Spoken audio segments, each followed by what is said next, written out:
One of the areas that I have real concern about, just because I hear about it so often, and it wasn't an issue when I was growing up, is a lot of young guys in particular approach me because they're watching a lot of really intense pornography. And then, another thing is happening. Guys are getting all this arousal from watching other people have sex.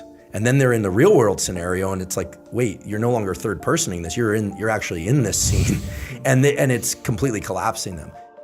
We have to take a step back, and now knowing what we know about testosterone and dopamine and all these things, and ask, what is pornography doing to the brain? People vary, but it should come as no surprise that a lot of these people have trouble with romantic interactions when they do happen. Their brain isn't conditioned to respond to those with no judgment whatsoever, right? I'm not here it's not a moral thing. I'm just talking about what I do is I look at things through the lens of biology. Pornography, it creates a strong dopamine rush. These are very primitive pathways that in some ways can overwhelm the dopamine system. Dopamine, it is a non-infinite yet renewable resource. What do I mean by that?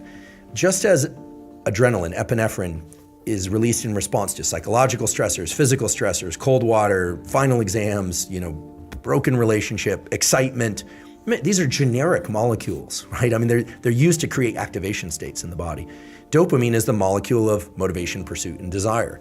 If you have too big a dopamine release, for instance, after a big win, sometimes we feel a crash and we need some time to reset. And that low or depression, sometimes people make the mistake of going out and pursuing more dopamine.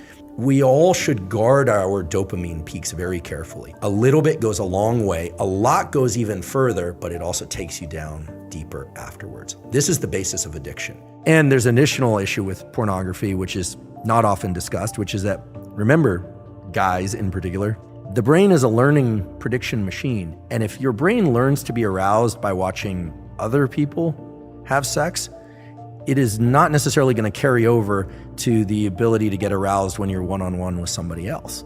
I'm not saying pornography as a stimulus is bad or good. What I'm saying is in its availability and its extreme forms, it's a very potent stimulus, and very potent stimuli of any kind, extremely palatable food, extreme pornography, extreme experiences like bungee cord jumping, those set a threshold for dopamine release. The higher the dopamine peak, the bigger the drop afterwards. And it's not that you drop to baseline, you drop below baseline.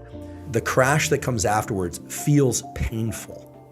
And all that we need to do in order to return to a baseline of dopamine, renew that resource, is to wait and make sure that we don't try and trigger yet more dopamine in that time. So you asked about, should I be taking caffeine in addition to training and blasting music? I always say people differ on this spectrum, but be careful about stacking dopamine. Training itself is a stimulus for dopamine release. Cold water is a stimulus for dopamine release. But if you start doing training, cold water, listening to your favorite music, plus you're taking, let's say, some stimulant. Obviously the stimulants we've been talking about are terrible, but some of the stronger stimulants out there,